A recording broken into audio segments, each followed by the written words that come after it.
पिछली क्लास में हम लोगों ने एस्केप वेलोसिटी के न्यूमेरिकल किए थे, याद है? एस्केप वेलोसिटी के न्यूमेरिकल, यानी ग्रेविटेशन चैप्टर में हमने न्यूमेरिकल क्लासेस अच्छी खासी ले ली और न्यूमेरिकल क्लासेस चाहिए हमें इसमें, क्योंकि यहाँ से न्यूमेरिकल अच्छे खासे पूछे जाते हैं, क्योंकि बड़े क्यूरियस क्वेश्चंस बनते हैं, ठीक है ना। तो इसलिए एस्केप वेलोसिटी के न्यूमेरिकल करने के बाद हम कुछ और बढ़ते हैं आगे, तो कुछ और क्वेश्चंस करेंगे, ठीक है ना। थोड़ा सा ध्यान लगा के आपको क्वेश्चन करने हैं। पहला क्वेश्चन लिखिए, ठीक है। Calculate the imaginary angular velocity. चलिए पहला क्वेश्चन है, calculate the imaginary angular velocity of the earth. Calculate the imaginary. अब इमेजिनरी क्यों कह रहा हूं? क्योंकि कल्पनाओं में ही तो है, नहीं तो अर्थ की एंगुलर वेलोसिटी क्या है? फिक्स्ड है। अर्थ की एंगुलर वेलोसिटी क्या है? फिक्स्ड। लेकिन हम इमेजिन कर रहे हैं कि imaginary angular velocity. Calculate the imaginary angular velocity of the earth for which the effective acceleration due to gravity, for which the effective acceleration due to gravity at the equator. Calculate the imaginary angular velocity of the earth for which effective acceleration due to gravity, effective acceleration due to gravity at the equator, effective acceleration due to gravity at the equator becomes zero.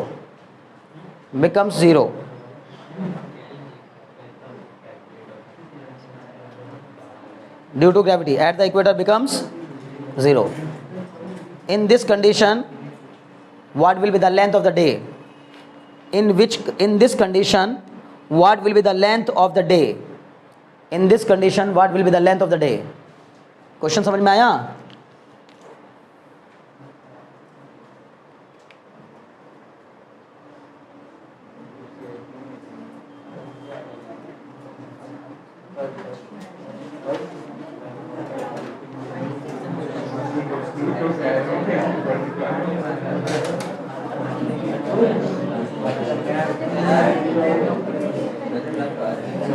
एक relation में आपको और बताने जा रहा हूं, ठीक है ना, एंगुलर वेलोसिटी के साथ। मतलब हमने पढ़ा है ना, ध्यान सुनिएगा, effect of height, effect of depth और effect of shape of earth. लेकिन हमने एक्सेलरेशन ड्यू टू ग्रेविटी पर रोटेशनल स्पीड ऑफ, है ना, रोटेशनल स्पीड ऑफ या रोटेशन ऑफ अर्थ का जो कॉन्सेप्ट है वो नहीं पढ़ा है, या उसके फॉर्मूले को। अभी बस मैं खाली एक फॉर्मूला आपको बता रहा हूँ कि है नहीं वो सिलेबस मारे, लेकिन फिर जान लो क्या होता है फॉर्मूला। देखिए, क्या आप मुझे पहले एक बार चलो इफेक्ट ऑफ हाइट वाला बताओ। इफेक्ट ऑफ हाइट वाला क्या होता है? G R square upon R plus h का whole square. Effect of height वाला ये होता है। बहुत बढ़िया। इफेक्ट ऑफ डेप्थ वाला बताओ, 1 माइनस डी अपॉन आर। तो जी डैश, और कौन सा वाला बताओ? G P is greater than g E, या बोलो पोल पर ज़्यादा होती है या इक्वेटर पर? पोल पर, ठीक है ना, क्लियर।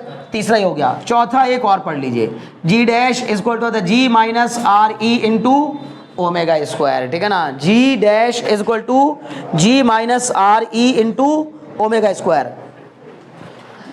जिस भी पॉइंट की एंगुलर वेलोसिटी ओमेगा होगी, वहां की रेडियस और वहां की एंगुलर स्पीड का स्क्वायर, ठीक है ना, एंगुलर स्पीड का स्क्वायर। जी में से इसको माइनस करने पर हमें जी डैश मिलेगा।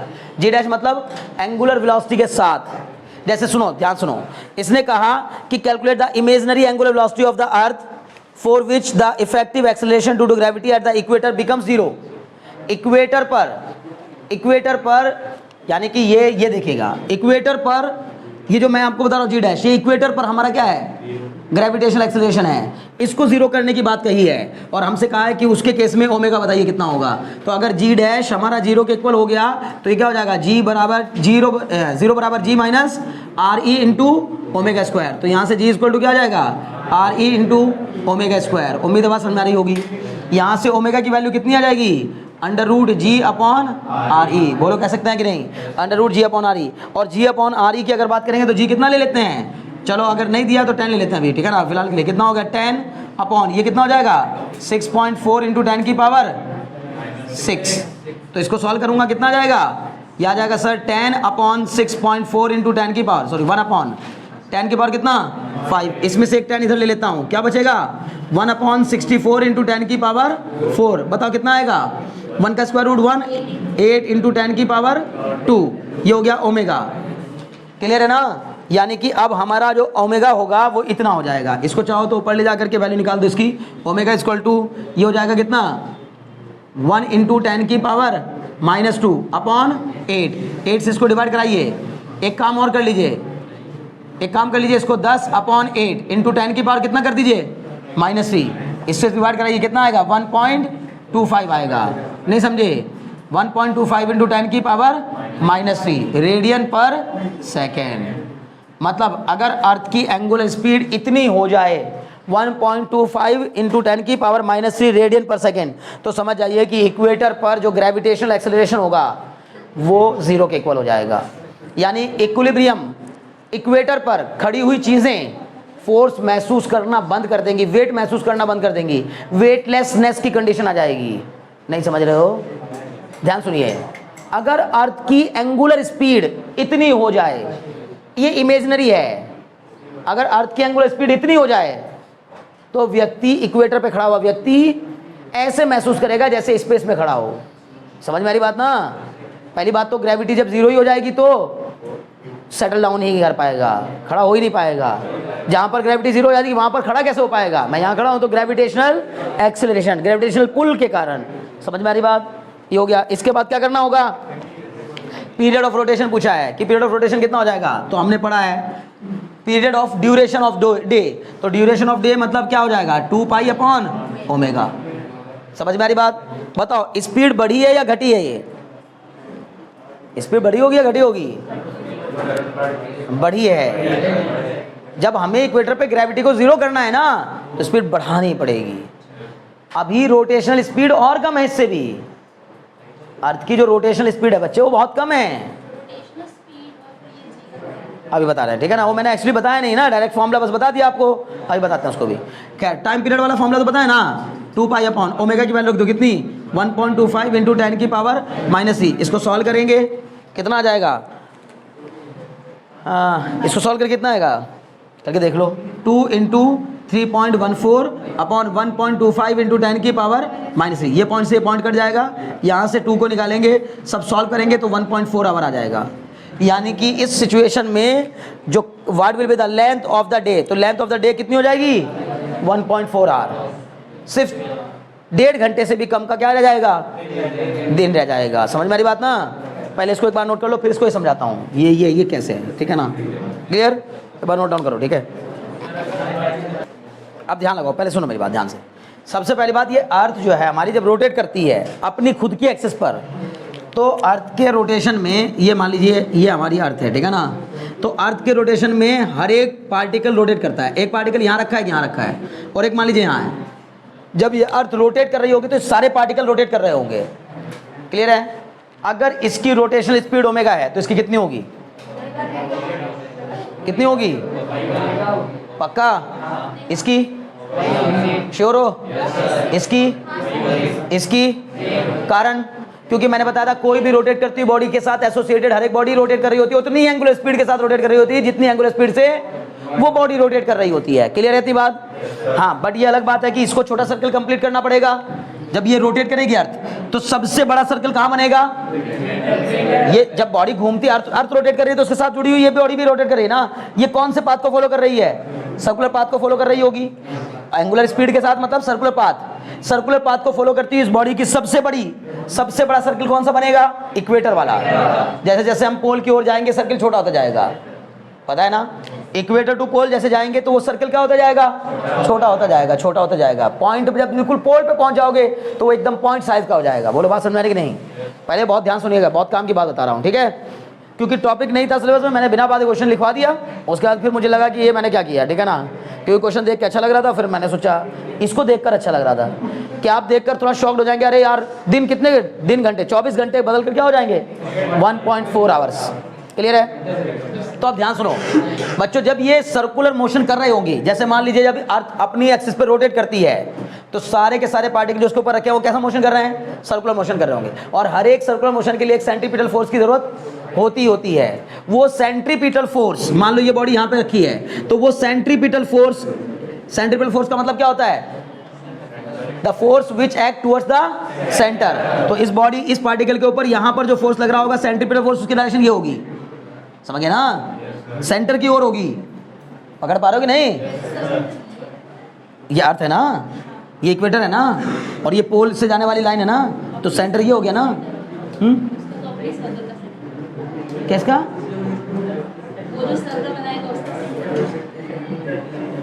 नहीं नहीं नहीं, अब हम लोग दिखाना है, देखो बात ये समझ, ध्यान समझो। ये तो ठीक है, वो अपना एक सर्कल बनाएगा, इसका अपना एक सर्कल होगा, ठीक है, लेकिन क्या होगा कि ग्रेविटेशनल, क्योंकि अर्थ रोटेट कर रही है तो उसकी वजह से ग्रेविटेशनल एक्सेलरेशन जो है वही इसको सेंट्रीपिटल फोर्स देगा हर एक बॉडी को उसके साथ घूमने के लिए।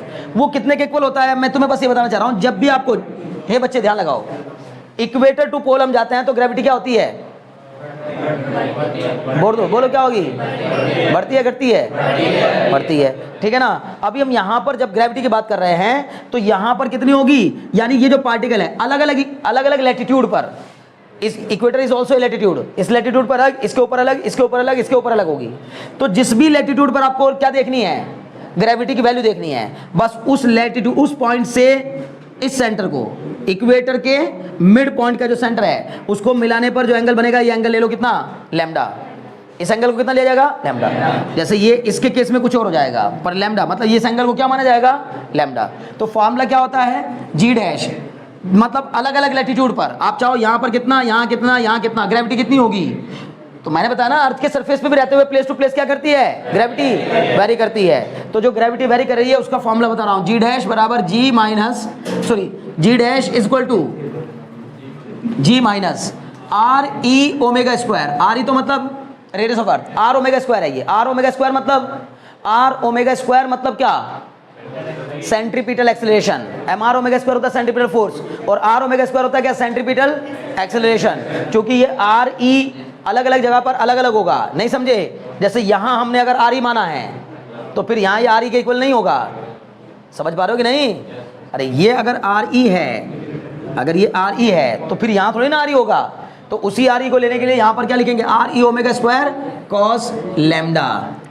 समझ में आ रही बात ना, यही कह लो आर ई कॉस लैम्डा। यानी ये आपको ज्यादा दिमाग नहीं करना, मैं डेरिवेशन नहीं करवा रहा हूं एक्चुअली, बस मैं चाह रहा हूं कि अब मैंने ये जब क्वेश्चन करा दिया आपको तो फॉर्मूला बता दूं, आप केवल फॉर्मूला जानिए। फॉर्मूला क्या जानना है, किस चीज का फॉर्मूला जानने की कोशिश कर रहे हैं कि अलग अलग लैटिट्यूड पर ग्रेविटी की वैल्यू कैसे वेरी करती है। तो अगर मुझे किसी भी लैटिट्यूड पर ग्रेविटी की वैल्यू निकालनी है तो मुझे क्या करना होगा, फॉर्मूला लगाना होगा, जी डैश बराबर जी माइनस जितनी टोटल होती है कहां पर, यानी अगर अर्थ रोटेट ना कर रही होती, अगर अर्थ रोटेट ना कर रही होती, उसकी एंगुलर स्पीड 0 होती, तो ग्रेविटी होती कितने के इक्वल, जी के इक्वल।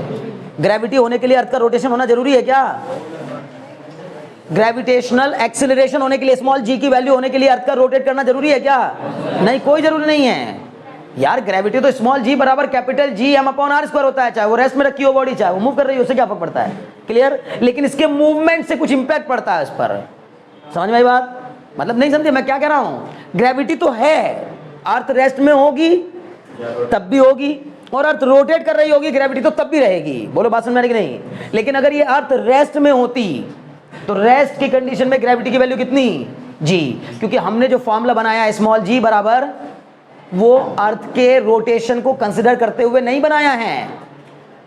स्मॉल जी बराबर capital G M upon R square जो हमने फॉर्मूला बनाया है उसमें अर्थ को कंसिडर, रोटेशन को कंसिडर किया था क्या, केवल ये कहा था, मान लिया कि ये अर्थ है एम मास की अर्थ और आर रेडियस की अर्थ। अब इसके बारे में तो बस इतना ही कहा ना कि मान लो कि एम मास की और आर रेडियस का एक स्फीयर ये अर्थ है, मीन्स रखा हुआ है, उसके रोटेशन के बारे में कोई बात की थी क्या, नहीं। तो हम जो ये फॉर्मूला बनाए थे ना, स्मॉल जी बराबर क्या, G M upon R square, ये तो अर्थ को रेस्ट में लेते हुए बनाए थे ना। बोलो बात समझ में आ रही कि नहीं। तो उसने कहा कि अगर अर्थ रेस्ट में होती, मीन्स अगर ओमेगा 0 होगी, हो गया, तो फिर जी डैश बराबर हर जगह क्या रहेगा, जी रहेगा, इररेस्पेक्टिव ऑफ द रेडियस। समझिए ना, irrespective of the radius. Radius से मतलब ये नहीं कि इक्वेटर की रेडियस और पोल वो अलग चीज होगी, वो शेप की वजह से है। जो हम ये कह रहे हैं कि जी इक्वेटर क्या होता है, कम होता है, जी पोल क्या होता है, ज्यादा होता है। पोल पर ग्रेविटी ज्यादा होती है और इक्वेटर पर कम होती है। ये है क्या, किसका effect, effect of shape of earth. पिचके हुए कद्दू जैसी शेप की अर्थ, इसलिए ऐसा हो रहा है। जैसे कद्दू होता है ना, वैसी है अर्थ, क्लियर।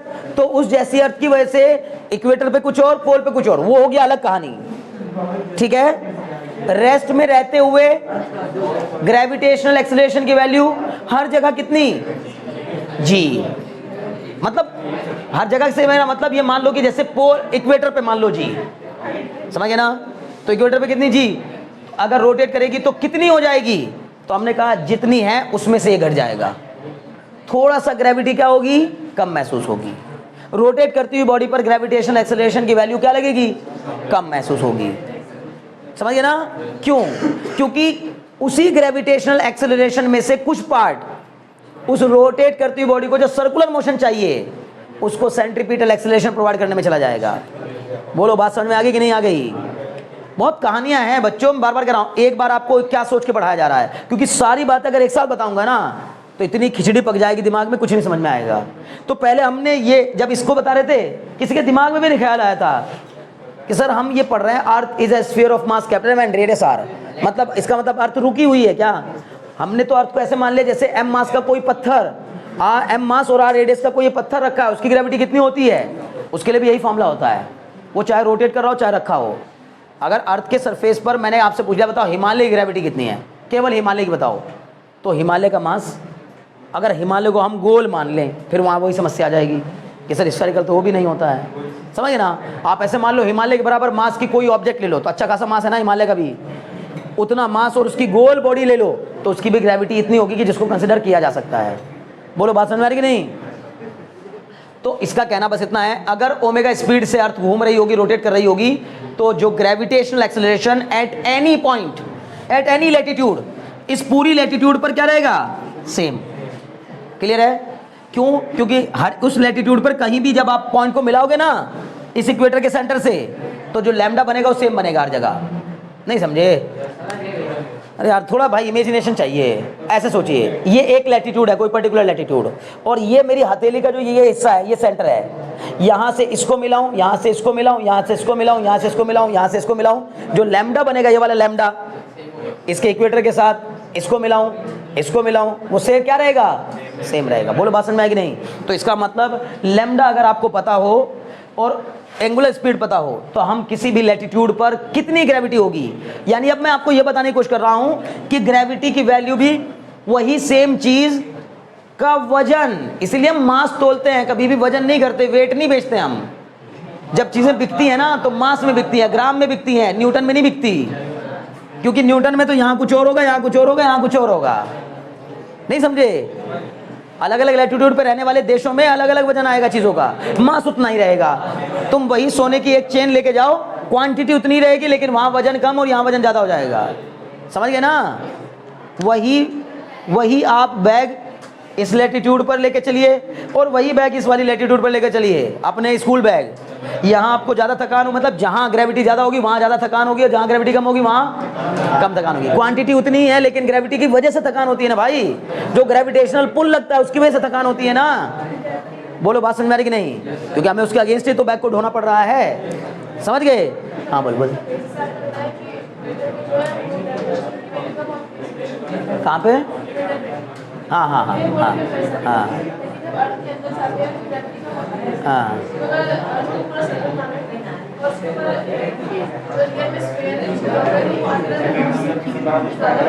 अंदर हाँ स्फीयर होती है, बिल्कुल स्फीयर गोल। हाँ उसकी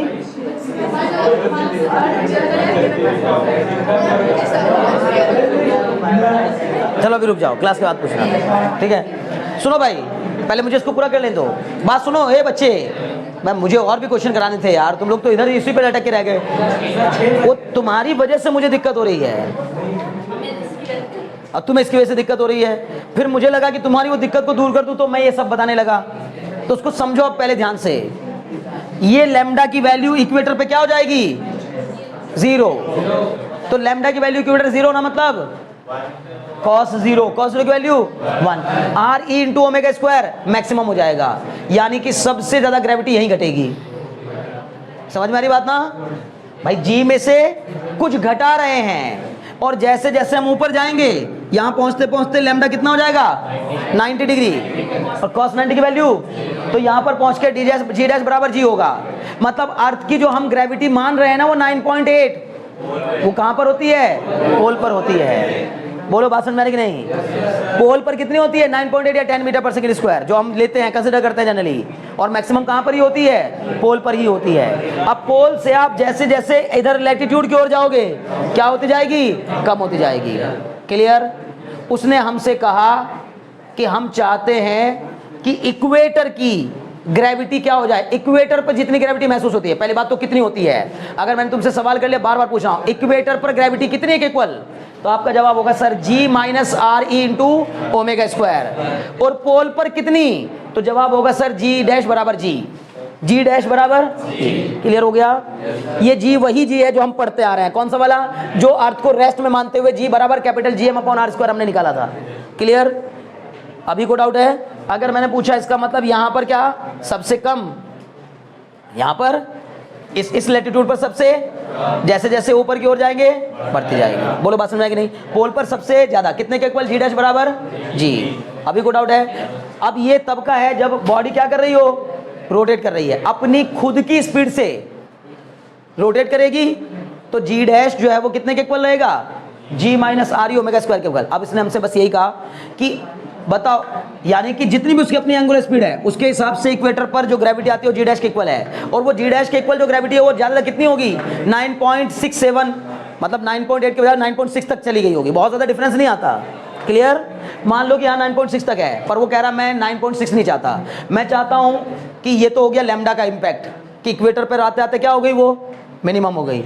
लैम्डा का इम्पैक्ट भी पड़े, साथ ही साथ एंगुलर स्पीड को कितना कर दिया जाए ताकि ये बिल्कुल जीरो हो जाए। तो हम कहेंगे जितना G था उसमें से हम घटाते जा रहे हैं ना, तो G में से अगर इतना ही घटा दे जितना G है, तो ये क्या हो जाएगा? अब मैं चाहता हूं कि ये टर्म इतना हो जाए ताकि इसकी वैल्यू G के इक्वल आ जाए, तो वही तो मैंने किया यहाँ पर। G डैश बराबर G minus R E omega square. G dash को 0 के इक्वल लग दिया तो G बराबर कितना हो गया? Are E omega square. समझ में आ रही बात ना?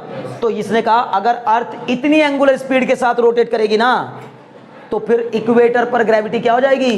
जीरो। वैसे तो इक्वेटर पर मिनिमम ही होती है, अब तुम चाहते हो और कम हो जाए। पहली बात तो इक्वेटर पर मिनिमम किसके कारण? लैम्डा का जीरो होने के कारण। लैम्डा जीरो तो कॉस लैम्डा 1 जो कि मैक्सिमम है। ये मैक्सिमम तो ये टर्म बड़ा होगा, G में से बड़ा टर्म घटाएंगे तो वैल्यू छोटी आ जाएगी। तो वैसे ही G डैश वहां पर क्या है?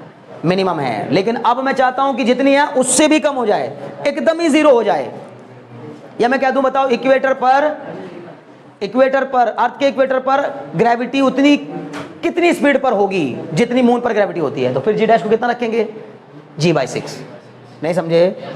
उसका कहना यह है कि अगर उसने कहा कि बताओ अर्थ के इक्वेटर पर ग्रेविटी उतनी हो जाए जितनी की मून की ग्रेविटी होती है, मून की जनरल ग्रेविटी होती है, तो बताओ अर्थ की स्पीड को कितना कम ज्यादा करना पड़ेगा? बोलो बात समझ में आ रही कि नहीं? एंगुलर स्पीड यहां बढ़ी है, बार बार आपको कह रहा हूं, जब जितनी एंगुलर स्पीड बढ़ती जाएगी G में से ये टर्म घटने वाला टर्म बड़ा होता चल जाएगा, और G में से बड़ी चीजों को घटाते जाएंगे तो वैल्यू क्या होती चल जाएगी? छोटी। एक एंगुलर स्पीड ऐसी आएगी जिस पर पहुंचकर G डैश पूरी तरीके से क्या हो जाएगा? जीरो। नहीं समझ रहे हो? पक्का? बहुत अच्छे। बार बार भाई मैं मजाक नहीं, कभी कभी होता है ऐसा, कभी कभी किसी क्वेश्चन को करा के ना बाद में टेंशन सी क्रिएट होने लगती है दिमाग में कि यार मैंने क्यों ये क्वेश्चन उठा लिया, क्योंकि ये है नहीं आपके यहाँ, आएगा भी नहीं पेपर में, लेकिन क्योंकि बुक में दिया हुआ था, मुझे देख के अच्छा लगा, मैंने आपको बता दिया। मैं आपको बार बार कह रहा हूं, ओमेगा के बढ़ने से ये टर्म बढ़ेगा, ठीक है, और अगर ये टर्म बढ़ेगा तो G क्या होगा? घटेगा। ओमेगा के बढ़ने से दिन का ड्यूरेशन कम हो जाएगा, इसीलिए ऐसा हुआ। आई बात समझ में?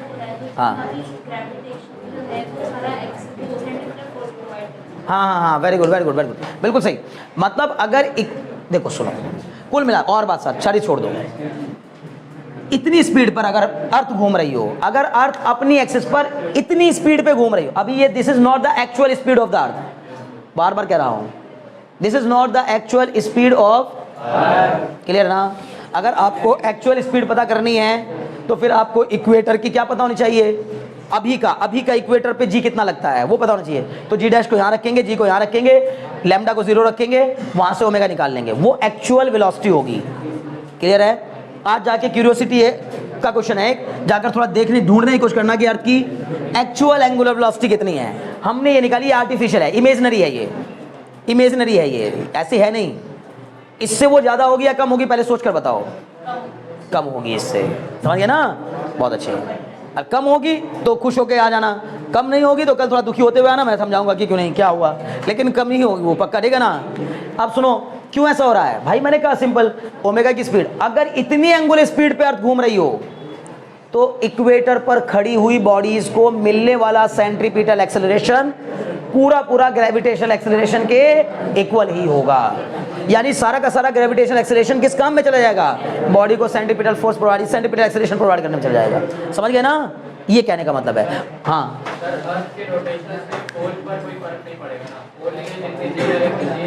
हाँ हाँ बिल्कुल, कारण क्योंकि वहां तक जाते जाते सर ये लैम्डा 90 हो गया, ये वाला टर्म खत्म ही हो गया, अब उससे कोई मतलब नहीं है।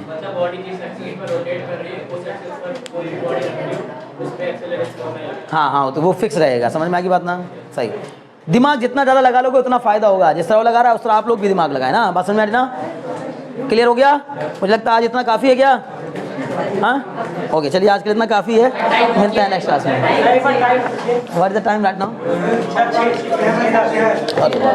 चलिए ठीक है, तो फिर कल मिलेंगे, ठीक है ना।